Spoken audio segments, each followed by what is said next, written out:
Hello, dear students. Welcome to my channel Education Simplified by OCDC. This is Vinod Kumar Garg.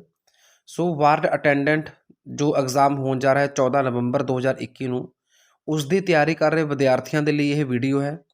Hospital ਅਤੇ home based care ਜੋ syllabus ਹੈ ਉਸ ਦੇ under topic operation ਤੋਂ ਪਹਿਲਾਂ, ਆਪਰੇਸ਼ਨ ਦੇ ਦੌਰਾਨ ਅਤੇ ਆਪਰੇਸ਼ਨ ਤੋਂ ਬਾਅਦ ਵਿੱਚ ਮਰੀਜ਼ ਦੀ ਦੇਖਭਾਲ ਨਾਲ ਸੰਬੰਧਿਤ ਪ੍ਰਸ਼ਨ ਅਤੇ ਉੱਤਰ ਇਸ ਵੀਡੀਓ ਵਿੱਚ ਆਪਾਂ ਕਰਨ ਜਾ ਰਹੇ ਹਾਂ। ਸੋ ਬਿਨਾਂ ਸਕਿਪ ਕੀਤੇ ਹਰ ਕੁਐਸਚਨ ਨੂੰ ਧਿਆਨ ਨਾਲ ਸਮਝਣ ਦੀ ਕੋਸ਼ਿਸ਼ ਕਰੋ। ਕੁਐਸਚਨ ਨੰਬਰ 1 ਹੈ ਪ੍ਰੀ ਆਪਰੇਸ਼ਨ ਫੇਜ਼ ਤੋਂ ਕੀ ਭਾਵ ਹੈ, ਮਤਲਬ ਆਪਰੇਸ਼ਨ ਤੋਂ ਪਹਿਲਾਂ ਵਾਲਾ ਫੇਜ਼। ਤਾਂ ਇਹ ਉਹ ਸਮਾਂ ਹੁੰਦਾ ਹੈ ਜੋ ਕਿ ਹੈ ਕਿ ਜਿਸ ਤਰ੍ਹਾਂ ਮਰੀਜ਼ ਨੇ ਜਿਸ ਦਿਨ ਡਿਸੀਜ਼ਨ ਲੱਤਾ ਕਿ ਉਸਨੇ ਆਪਰੇਸ਼ਨ ਕਰਵਾਉਣਾ ਹੈ, ਠੀਕ ਹੈ, ਉੱਥੋਂ ਸ਼ੁਰੂ ਹੋ ਕੇ ਤੇ ਜਦ ਤੱਕ ਉਹ ਆਪਰੇਸ਼ਨ ਵਾਲੇ ਥੀਏਟਰ ਦੇ ਵਿੱਚ, ਮਤਲਬ ਜਿਹਨੂੰ ਆਪਾਂ OT ਕਹਿੰਦੇ ਆ, ਆਪਰੇਸ਼ਨ ਥੀਏਟਰ, ਆਪਰੇਸ਼ਨ ਵਾਲਾ ਰੂਮ, ਠੀਕ ਹੈ, ਉੱਥੇ ਤੱਕ ਪਹੁੰਚ ਜਾਂਦਾ ਹੈ ਤਾਂ ਉਹਦੇ ਵਿਚਕਾਰ ਦਾ ਜੋ ਟੋਟਲ ਸਮਾਂ ਹੈ ਉਸ ਸਮੇਂ ਕਾਲ ਨੂੰ ਆਪਾਂ ਪ੍ਰੀ ਆਪਰੇਸ਼ਨ ਫੇਜ਼ ਕਹਿੰਦੇ ਹਾਂ। ਪ੍ਰਸ਼ਨ ਨੰਬਰ 2, ਇੰਟਰਾ ਆਪਰੇਸ਼ਨ ਫੇਜ਼ ਕੀ ਹੈ? ਇੰਟਰ ਦਾ ਮਤਲਬ ਹੈ ਆਪਰੇਸ਼ਨ ਦੇ ਦੌਰਾਨ ਵਾਲਾ ਫੇਜ਼, ਜਦੋਂ ਆਪਰੇਸ਼ਨ ਹੋ ਰਿਹਾ ਹੁੰਦਾ ਹੈ, ਠੀਕ ਹੈ। ਤਾਂ ਇਹ ਹੋ ਗਿਆ ਮਰੀਜ਼ ਦੇ ਆਪਰੇਸ਼ਨ ਥੀਏਟਰ ਵਿੱਚ ਪਹੁੰਚਣ ਤੋਂ ਲੈ ਕੇ ਰਿਕਵਰੀ ਰੂਮ ਵਿੱਚ ਟਰਾਂਸਫਰ ਤੱਕ ਦਾ ਸਮਾਂ।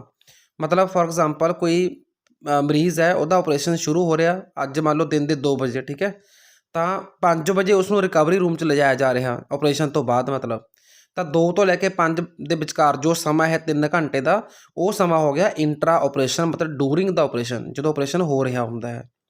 ਫਿਰ ਆ ਗਿਆ ਪੋਸਟ ਆਪਰੇਸ਼ਨ ਫੇਜ਼ ਤੋਂ ਕੀ ਭਾਵ ਹੈ?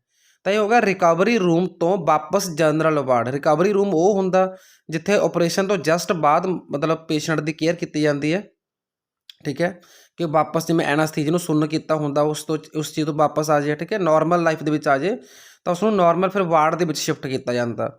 ਤਾਂ ਰਿਕਵਰੀ ਰੂਮ ਤੋਂ ਵਾਪਸ ਜਨਰਲ ਵਾਰਡ ਵਿੱਚ ਸ਼ਿਫਟ ਕਰਨ ਦਾ ਜੋ ਸਮਾਂ ਅੰਤਰਾਲ ਹੁੰਦਾ ਹੈ ਉਸ ਨੂੰ ਆਪਾਂ ਪੋਸਟ ਆਪਰੇਸ਼ਨ ਫੇਜ਼ ਕਹਿੰਦੇ ਹਾਂ, ਠੀਕ ਹੈ ਜੀ। ਫਿਰ ਆਉਂਦਾ ਪ੍ਰਸ਼ਨ ਨੰਬਰ 4, ਆਪਰੇਸ਼ਨ ਲਈ ਹਸਪਤਾਲ ਵਿੱਚ ਦਾਖਲ ਹੋਏ ਮਰੀਜ਼ ਦੀ ਸਰਜਰੀ ਤੋਂ ਪਹਿਲਾਂ ਜਾਂਚ ਵਿੱਚ ਕੀ ਜਾਂਚਿਆ ਜਾਂਦਾ ਹੈ? ਮਤਲਬ ਆਪਰੇਸ਼ਨ ਕਰਨ ਤੋਂ ਪਹਿਲਾਂ ਜੋ ਡਾਕਟਰ ਨੇ ਉਹਨੂੰ ਕਹਿਣਾ ਵੀ ਆਪਰੇਸ਼ਨ ਤੁਹਾਡਾ ਹੋ ਸਕਦਾ ਜਾਂ ਨਹੀਂ ਹੋ ਸਕਦਾ, ਮਰੀਜ਼ ਨੂੰ ਦੱਸਣਾ, ਠੀਕ ਹੈ, ਤਾਂ ਉਸ ਤੋਂ ਪਹਿਲਾਂ ਮਰੀਜ਼ ਦੀ ਕਿਹੜੀ ਜਾਂਚ ਹੋਵੇਗੀ? ਤਾਂ ਇਹ ਬਹੁਤ ਜ਼ਰੂਰੀ ਹੁੰਦਾ ਹੈ, ਪ੍ਰੀ ਆਪਰੇਸ਼ਨ ਫੇਜ਼ ਦੇ ਵਿੱਚ ਹੀ ਆਪਾਂ ਨੂੰ ਮੰਨ ਸਕਦੇ ਹਾਂ। ਸੋ ਇਸ ਦੇ ਵਿੱਚ ਇਹ ਜਾਂਚਿਆ ਜਾਂਦਾ ਕਿ ਮਰੀਜ਼ ਦੀ ਮੌਜੂਦਾ ਸਰੀਰਕ ਸਥਿਤੀ ਕੀ ਹੈ, ਠੀਕ ਹੈ, ਕਿ ਜਿਹੜਾ ਮਰੀਜ਼ ਹੈਗਾ ਜਿਹਦਾ ਆਪਰੇਸ਼ਨ ਹੋਣਾ ਗਾ ਕਿ ਉਹਦੀ ਜਿਹੜੀ ਬੋਡੀ ਆ ਆਪਰੇਸ਼ਨ ਨੂੰ ਝੱਲ ਸਕੇਗੀ ਨਹੀਂ ਸਕੇਗੀ, ਠੀਕ ਹੈ, ਮਤਲਬ ਉਹਦੀ ਮੌਜੂਦਾ ਸਥਿਤੀ ਵਿੱਚ ਕੋਈ ਹੋਰ ਬਿਮਾਰੀਆਂ ਤਾਂ ਨਹੀਂ ਉਹਨੂੰ ਹੈਗੀਆਂ, ਠੀਕ ਹੈ, ਜਿਸ ਦਾ ਆਪਰੇਸ਼ਨ ਹੋਣਾ ਗਾ ਉਹ ਆਪਰੇਸ਼ਨ ਕੀਤਾ ਜਾ ਸਕਦਾ ਜਾਂ ਨਹੀਂ ਜਾ ਸਕਦਾ, ਅਤੇ ਡਿਸੀਜ਼ਨ ਲੈਣਾ ਬਹੁਤ ਜ਼ਰੂਰੀ ਹੁੰਦਾ ਗਾ। ਤਾਂ ਉਹਦੇ ਲਈ ਮੌਜੂਦਾ ਜੋ ਸਰੀਰਕ ਸਥਿਤੀ ਹੁੰਦੀ ਹੈ ਮਰੀਜ਼ ਦੀ ਉਹ ਦੇਖਣੀ ਜ਼ਰੂਰੀ ਹੁੰਦੀ ਹੈ। ਫਿਰ ਦੇਖਣਾ ਹੁੰਦਾ ਕਿ ਉਸ ਮਰੀਜ਼ ਨੂੰ ਪਹਿਲਾਂ ਤੋਂ ਕੋਈ ਹੋਰ ਲੰਬੀ ਬਿਮਾਰੀ ਨਾ ਹੋਵੇ, ਠੀਕ ਹੈ, ਕਰੋਨਿਕ ਡਿਜ਼ੀਜ਼ ਨਾ ਹੋਵੇ, ਜਾਂ ਫਿਰ ਉਹ ਪਹਿਲਾਂ ਤੋਂ ਕੋਈ ਮੈਡੀਸਨ ਖਾ ਰਿਹਾ ਹੈ ਮਰੀਜ਼, ਤਾਂ ਉਹ ਮੈਡੀਸਨ ਦੀ ਵੀ ਦੇਖਣਾ ਪੈਂਦਾ ਕਿ ਕਿਹੜੀ ਮੈਡੀਸਨ ਉਹ ਖਾ ਰਿਹਾ, ਕਿ ਡੂਰਿੰਗ ਆਪਰੇਸ਼ਨ ਉਸ ਮੈਡੀਸਨ ਦਾ ਕੋਈ ਇਫੈਕਟ ਆ ਸਕਦਾ ਜਾਂ ਨਹੀਂ ਆ ਸਕਦਾ, ਠੀਕ ਹੈ। ਫਿਰ ਪਰਿਵਾਰ ਦੀ ਮੈਡੀਕਲ ਹਿਸਟਰੀ, ਕਿ ਉਸ ਦੇ ਪਰਿਵਾਰ ਦੇ ਵਿੱਚ ਕੋਈ ਹੋਰ ਆਪਰੇਸ਼ਨ ਜਾਂ ਕੋਈ ਹੋਰ ਇਸ ਤਰ੍ਹਾਂ ਦੀ ਬਿਮਾਰੀ ਦੀ ਸਥਿਤੀ ਪਹਿਲਾਂ ਰਹੀ ਹੈ ਜਾਂ ਨਹੀਂ ਰਹੀ ਹੈ, ਠੀਕ ਹੈ, ਤਾਂ ਉਹਦੇ ਮੌਜੂਦਾ ਬਿਮਾਰੀ ਦੇ ਕੋਈ ਲੱਛਣ ਹਨ ਤਾਂ ਉਹ ਲੱਛਣ ਵੀ ਨੋਟ ਕਰਨੇ ਪੈਂਦੇ ਹਨ। ਇਸ ਤੋਂ ਇਲਾਵਾ ਦਿਲ ਦੀ ਜਾਂਚ ਕਰਨੀ ਪੈਂਦੀ ਹੈ, ਠੀਕ ਹੈ, ਕਿ ਹਾਰਟ ਦੀ ਕੰਡੀਸ਼ਨ ਕੀ ਹੈ ਜਿਸ ਮਰੀਜ਼ ਦਾ ਆਪਰੇਸ਼ਨ ਹੋਣਾ ਹੈ। ਅਤੇ ਇਸ ਦੇ ਨਾਲ ਹੀ ਪਿਸ਼ਾਬ ਦੀ ਜਾਂਚ, ਮਤਲਬ ਯੂਰਿਨ ਦੇਖਣਾ ਪੈਂਦਾ ਕਿ ਉਸ ਦੀ ਯੂਰਿਨ ਦੀ ਜੋ ਫ੍ਰੀਕੁਐਂਸੀ ਹੈ ਉਹ ਕਿੰਨੀ ਹੈ, ਠੀਕ ਹੈ, ਯੂਰਿਨ ਦਾ ਰਿਟੈਂਸ਼ਨ ਕਿੰਨਾ ਹੈ, ਬਲੈਡਰ ਦੀ ਕੀ ਸਥਿਤੀ ਹੈ, ਕਿਉਂਕਿ ਆਪਰੇਸ਼ਨ ਤੋਂ ਬਾਅਦ ਇਹ ਬਹੁਤ ਜ਼ਰੂਰੀ ਹੋ ਜਾਂਦਾ ਹੈ ਕਿ ਉਸ ਵਿਅਕਤੀ ਦਾ ਜਿਸ ਦਾ ਆਪਰੇਸ਼ਨ ਹੋਇਆ ਹੈ ਉਸ ਦੇ ਯੂਰਿਨ ਦੇ ਉੱਪਰ ਕੰਟਰੋਲ ਹੋਣਾ ਬਹੁਤ ਜ਼ਰੂਰੀ ਹੁੰਦਾ, ਕਿਉਂਕਿ ਉਹ ਆਪਰੇਸ਼ਨ ਤੋਂ ਜਸਟ ਬਾਅਦ ਚੱਲ ਫਿਰ ਨਹੀਂ ਸਕਦਾ ਹੁੰਦਾ। ਤਾਂ ਇਹ ਵੀ ਬੜਾ ਇੱਕ ਸਿਗਨੀਫਿਕੈਂਟ ਪੁਆਇੰਟ ਹੈ। ਇਸ ਤੋਂ ਇਲਾਵਾ ਸਾਹਾਂ ਦੀ ਜਾਂਚ ਕਰਨੀ ਪੈਂਦੀ ਹੈ, ਠੀਕ ਹੈ, ਕਿ ਸਾਹਾਂ ਦੀ ਉਹਦੀ ਗਤੀ ਕਿੰਨੀ ਹੈ। ਕਲੀਅਰ ਹੈ ਜੀ। ਸੋ ਚੈਨਲ ਨੂੰ ਸਬਸਕ੍ਰਾਈਬ ਕਰਨਾ ਬਿਲਕੁਲ ਨਾ ਭੁੱਲੋ। ਜਲਦੀ ਤੋਂ ਜਲਦੀ ਤੁਹਾਨੂੰ ਇਸ ਤਰ੍ਹਾਂ ਦੇ ਹੋਰ ਵਧੀਆ ਵੀਡੀਓ ਜਿਹੜੇ ਹੈਗੇ ਮਿਲਦੇ ਰਹਿਣਗੇ। ਅਤੇ ਹੁਣ ਆਪਾਂ ਗੱਲ ਕਰਦੇ ਅਗਲੇ ਕੁਐਸਚਨ ਦੀ। ਆਪਰੇਸ਼ਨ ਤੋਂ ਪਹਿਲਾਂ ਬੇਹੋਸ਼ੀ ਦਾ ਟੀਕਾ ਲਾਉਣ ਤੋਂ ਪਹਿਲਾਂ ਮਰੀਜ਼ ਦਾ ਕਿੰਨਾ ਸਮਾਂ ਕੁਝ ਨਹੀਂ ਖਾਧਾ ਹੋਣਾ ਚਾਹੀਦਾ, ਠੀਕ ਹੈ। ਜਦੋਂ ਹੀ ਐਨਾਸਥੀਜ਼ੀਆ ਕਹਿੰਦੇ ਆਪਾਂ ਇਹਨੂੰ, ਸੁੰਨ ਕਰਨ ਨੂੰ, ਜਦੋਂ ਮਰੀਜ਼ ਨੂੰ ਆਪਰੇਸ਼ਨ ਕਰਨਾ ਹੁੰਦਾ ਆਪਾਂ, ਮਤਲਬ ਡਾਕਟਰ ਨੇ, ਤਾਂ ਉਹਨੂੰ ਸੁੰਨ ਕਰਨਾ ਪੈਂਦਾ ਹੈ, ਠੀਕ ਹੈ। ਤਾਂ ਸੁੰਨ ਕਰਨ ਤੋਂ ਕਿੰਨੇ ਘੰਟੇ ਪਹਿਲਾਂ ਮਰੀਜ਼ ਦਾ ਕੁਝ ਵੀ ਖਾਧਾ ਪੀਤਾ ਨਾ ਹੋਵੇ? ਤਾਂ ਆਨਸਰ ਆਊਗਾ ਘੱਟੋ ਘੱਟ 4 ਘੰਟੇ, ਠੀਕ ਹੈ, ਮਿਨੀਮਮ ਹੈ ਇਹ। ਫਿਰ ਹੈ ਪ੍ਰਸ਼ਨ ਨੰਬਰ 6, ਪ੍ਰੀ ਆਪਰੇਸ਼ਨ ਫੇਜ਼ ਦੇ ਵਿੱਚ ਚਮੜੀ ਨੂੰ ਤਿਆਰ ਕਰਨਾ ਕਿਉਂ ਜ਼ਰੂਰੀ ਹੁੰਦਾ ਹੈ? ਜਿਹੜੀ ਮਰੀਜ਼ ਦੀ ਚਮੜੀ ਹੁੰਦੀ ਹੈ ਉਹਦੀ ਸਾਫ਼ ਸਫਾਈ ਕਰਨੀ ਜ਼ਰੂਰੀ ਹੁੰਦੀ ਹੈ ਆਪਰੇਸ਼ਨ ਤੋਂ ਪਹਿਲਾਂ, ਤਾਂ ਕਿ ਜਿਹੜੀ ਉਹਦੀ ਚਮੜੀ ਦੇ ਉੱਪਰ ਕੋਈ ਧੂਲ ਮਿੱਟੀ ਦੇ ਕਣ ਨੇ, ਠੀਕ ਹੈ, ਇੱਕ ਤਾਂ ਉਹ ਰਿਮੂਵ ਕਰੇ ਜਾ ਸਕਣ, ਮਤਲਬ ਉਹਨੂੰ ਹਟਾਇਆ ਜਾ ਸਕੇ।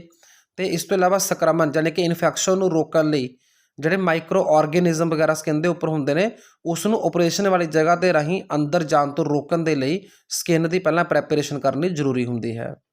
ਪ੍ਰਸ਼ਨ ਨੰਬਰ 7 ਹੈ, ਮਰੀਜ਼ ਦੀ ਸਰਜਰੀ ਤੋਂ ਬਾਅਦ ਕੀ ਦੇਖਭਾਲ ਕਰਨੀ ਚਾਹੀਦੀ ਹੈ। ਤਾਂ ਜਦੋਂ ਸਰਜਰੀ ਹੋ ਜਾਂਦੀ ਹੈ ਉਸ ਤੋਂ ਬਾਅਦ ਬਲੱਡ ਪ੍ਰੈਸ਼ਰ ਦੇ ਉੱਪਰ ਬਹੁਤ ਪ੍ਰਭਾਵ ਪੈ ਸਕਦਾ ਹੈ।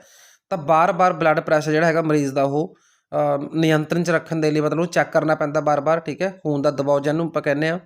ਇਸ ਤੋਂ ਇਲਾਵਾ ਸਾਹ ਪ੍ਰਣਾਲੀ ਕਿ ਉਹਦੇ ਏਅਰਵੇ ਜਿੱਥੋਂ ਵੀ ਉਹ ਸਾਹ ਲੈ ਰਿਹਾ, ਸਾਹ ਨਾਲੀ ਜੋ ਹੁੰਦੀ ਹੈ ਉਸ ਨਾਲੀ ਦੇ ਵਿੱਚ ਕਿਸੇ ਤਰ੍ਹਾਂ ਦੀ ਕੋਈ ਜੋ ਰੁਕਾਵਟ ਵਗੈਰਾ ਨਾ ਹੋਵੇ। ਉਸ ਦੀ ਚੇਤਨਾ ਦਾ ਪੱਧਰ ਚੈੱਕ ਕਰਨਾ ਪੈਂਦਾ ਵਿਅਕਤੀ ਦਾ, ਠੀਕ ਹੈ, ਕਿ ਕੌਨਸ਼ੀਅਸ ਹੈ, ਵਾਪਸ ਆ ਰਿਹਾ ਐਨਾਸਥੀਸੀਆ ਤੋਂ ਜਾਂ ਨਹੀਂ ਆ ਰਿਹਾ। ਇਹ ਵੀ ਬਹੁਤ ਜ਼ਰੂਰੀ ਹੁੰਦਾ ਕਿ ਐਨਾਸਥੀਸੀਆ ਤੋਂ ਕਿੰਨੇ ਟਾਈਮ ਬਾਅਦ ਨੋਰਮਲ ਮਤਲਬ ਆਪਦੀ ਜਿਹੜੀ ਹੈਗੀ ਮਤਲਬ ਵਾਪਸ ਚੇਤਨਾ ਦੇ ਵਿੱਚ ਆਇਆ ਜਾਵੇ, ਠੀਕ ਹੈ। ਇਸ ਤੋਂ ਇਲਾਵਾ ਉਹਦੀ ਪਲਸ ਜਿਹਨੂੰ ਆਪਾਂ ਨਬਜ਼ ਕਹਿ ਸਕਦੇ ਹਾਂ ਪੰਜਾਬੀ ਦੇ ਵਿੱਚ, ਪਲਸ ਚੈੱਕ ਕਰਨੀ ਹੁੰਦੀ ਵਿਅਕਤੀ ਦੀ। ਅਤੇ ਫਿਰ ਸਾਹਾਂ ਦੀ ਗਤੀ ਕਿ ਨੋਰਮਲ ਹੈ, ਘੱਟ ਹੈ ਜਾਂ ਜ਼ਿਆਦਾ ਹੈ।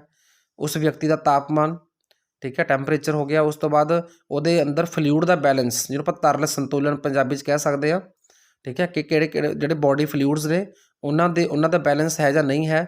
ਫਿਰ ਉਸ ਤੋਂ ਬਾਅਦ ਆਫਟਰ ਆਪਰੇਸ਼ਨ ਪੇਨ ਕਿੰਨੀ ਕੁ ਹੋ ਰਹੀ ਹੈ, ਤਾਂ ਪੇਨ ਨੂੰ ਕੰਟਰੋਲ ਕਰਨਾ ਬਹੁਤ ਜ਼ਰੂਰੀ ਹੁੰਦਾ ਹੈ।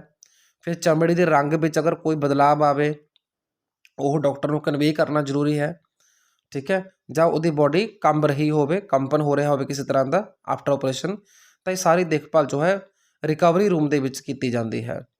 ਇਸ ਤੋਂ ਬਾਅਦ ਆਉਂਦਾ ਹੈਗਾ PAR ਤੋਂ ਕੀ ਭਾਵ ਹੈ, ਅਤੇ ਇਹਦਾ ਆਨਸਰ ਹੈਗਾ ਪੋਸਟ ਐਨਾਸਥੀਸੀਆ ਰਿਕਵਰੀ, ਕਿ ਜੋ ਮਰੀਜ਼ ਜੋ ਆਪਰੇਸ਼ਨ ਜਿਹਦਾ ਹੁੰਦਾ ਹੈ ਉਹਨੂੰ ਸੁੰਨ ਕੀਤਾ ਹੁੰਦਾ ਹੈ, ਤਾਂ ਸੁੰਨ ਕਰਨ ਤੋਂ ਬਾਅਦ ਵਾਪਸ ਉਹਦੀ ਰਿਕਵਰੀ ਕਰਨੀ, ਠੀਕ ਹੈ, ਉਸ ਨੂੰ ਵਾਪਸ ਆਪਣੀ ਚੇਤਨਾ ਦੇ ਵਿੱਚ ਲੈ ਕੇ ਆਉਣਾ, ਤਾਂ ਉਸ ਪ੍ਰੋਸੈਸ ਨੂੰ PAR ਕਿਹਾ ਜਾਂਦਾ ਹੈ। ਅਗਲਾ ਕੁਐਸਚਨ ਹੈ OT ਤੋਂ ਕੀ ਭਾਵ ਹੈ। ਬਹੁਤ ਕਾਮਨ ਕੁਐਸਚਨ ਹੈ, ਠੀਕ ਹੈ। OT ਮਤਲਬ ਆਪਰੇਸ਼ਨ ਥੀਏਟਰ ਨੂੰ ਕਿਹਾ ਜਾਂਦਾ ਹੈ ਜਿਸ ਰੂਮ ਦੇ ਵਿੱਚ ਕਿਸੇ ਵਿਅਕਤੀ ਦਾ ਕਿਸੇ ਮਰੀਜ਼ ਦਾ ਆਪਰੇਸ਼ਨ ਹੋਣਾ ਹੁੰਦਾ ਹੈ, ਠੀਕ ਹੈ ਜੀ, ਤਾਂ ਉਹਨੂੰ OT ਕਿਹਾ ਜਾਂਦਾ ਹੈ। ਇਸ ਤਰ੍ਹਾਂ OT ਦੇ ਵਿੱਚ ਜੋ ਪ੍ਰਪੇਅਰ ਕਰਦਾ ਸਾਰੇ OT ਨੂੰ, ਜੋ ਇੰਸਟਰੂਮੈਂਟਸ ਵਗੈਰਾ ਨੂੰ, ਤਾਂ ਉਸ ਨੂੰ OT ਟੈਕਨੀਸ਼ੀਅਨ ਕਿਹਾ ਜਾਂਦਾ ਹੈ, ਠੀਕ ਹੈ। OT ਟੈਕਨੀਸ਼ੀਅਨ ਦੀ ਅੱਜ ਕੱਲ੍ਹ ਬਹੁਤ ਡਿਮਾਂਡ ਹੈ।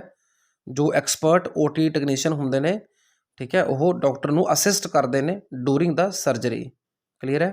ਅਤੇ ਇਸ ਤੋਂ ਇਲਾਵਾ ਕੁਐਸਚਨ ਨੰਬਰ 10 ਹੈ ਆਪਣਾ, ਆਪਰੇਸ਼ਨ ਦੌਰਾਨ ਲਗਾਏ ਜਾਂਦੇ ਕੱਟ ਨੂੰ ਬੰਦ ਕਰਨ ਲਈ ਵਰਤੇ ਜਾਂਦੇ ਧਾਗੇ ਨੂੰ ਕੀ ਕਹਿੰਦੇ ਹਨ, ਠੀਕ ਹੈ। ਆਪਰੇਸ਼ਨ ਦੇ ਲਈ ਇਨਸੀਜ਼ਨ ਮਤਲਬ ਕੱਟ ਲਗਾਇਆ ਜਾਂਦਾ, ਕੱਟ ਨੂੰ ਇਨਸੀਜ਼ਨ ਕਹਿੰਦੇ ਨੇ, INCISION, ਠੀਕ ਹੈ। ਤਾਂ ਉਸ ਕੱਟ ਨੂੰ ਬੰਦ ਕਰਨ ਦੇ ਲਈ ਜੋ ਧਾਗਾ ਵਰਤਿਆ ਜਾਂਦਾ ਉਹਨੂੰ ਆਪਾਂ ਟਾਂਕੇ ਕਹਿੰਦੇ ਹਾਂ ਪੰਜਾਬੀ ਦੇ ਵਿੱਚ, ਤਾਂ ਉਸ ਨੂੰ ਮੈਡੀਕਲ ਭਾਸ਼ਾ ਦੇ ਵਿੱਚ ਸੂਚਰ ਕਿਹਾ ਜਾਂਦਾ ਹੈ, ਠੀਕ ਹੈ, SUTURE ਸੂਚਰਸ।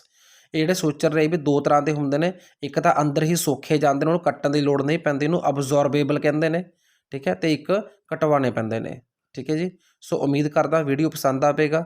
ਇਸ ਤਰ੍ਹਾਂ ਦੀ ਵੀਡੀਓ ਜਲਦੀ ਤੋਂ ਜਲਦੀ ਦੇਖਣ ਦੇ ਲਈ ਚੈਨਲ ਨੂੰ ਸਬਸਕ੍ਰਾਈਬ ਕਰਨਾ, ਸ਼ੇਅਰ ਕਰਨਾ ਬਿਲਕੁਲ ਨਾ ਭੁੱਲੋ, ਅਤੇ ਬਾਕੀਆਂ ਦਾ ਵੀ ਭਲਾ ਕਰੋ। Thank you, thanks for watching.